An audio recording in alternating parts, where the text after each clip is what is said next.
So हायलाईन म्हणजे आपण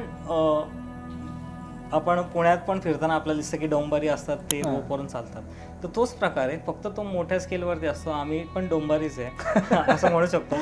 पण आम्ही माउंटनमध्ये 2 माउंटनच्या मध्ये दोरीला अशी पट्टी असते 1 इंचवाली, ती लावतो आणि त्याच्यावरून चालतो.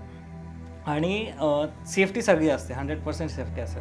तर मग त्याला असं काही लिमिट नाही आहे की छोटंच पाहिजे किंवा मोठंच पाहिजे. उलटं आम्ही बघतो की जास्त मोठं किती असेल किंवा कुठलं थ्रिलिंग जास्त असेल, फोटोजेनिक कुठलं चांगलं असेल, ह्या पद्धतीने बघत असतो. म्हणजे आत्तापर्यंत महाराष्ट्रातली इंडियातली सगळ्यात मोठी हायलाईन आम्ही रीक केली आहे ती 700 मीटरची आहे. सो ड्युक्सवरून समोरच्या खंडाळ्यातल्या डोंगरावरती अशी 750 मीटरची हायलाईन लावली होती.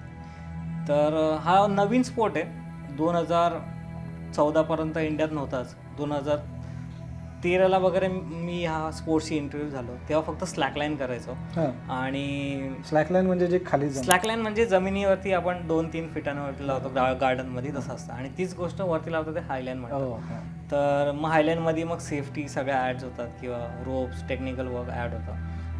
आणि मग ते शिकत असताना नंतर असं वाटलं की आपण हायलाईन करू आता, बिकॉज मी व्हिडिओज पाहिले होते काही. डीन पॉटर नावाचा एक क्लाइंबर होता, त्याला मी खूप फॉलो करायचो US मधला.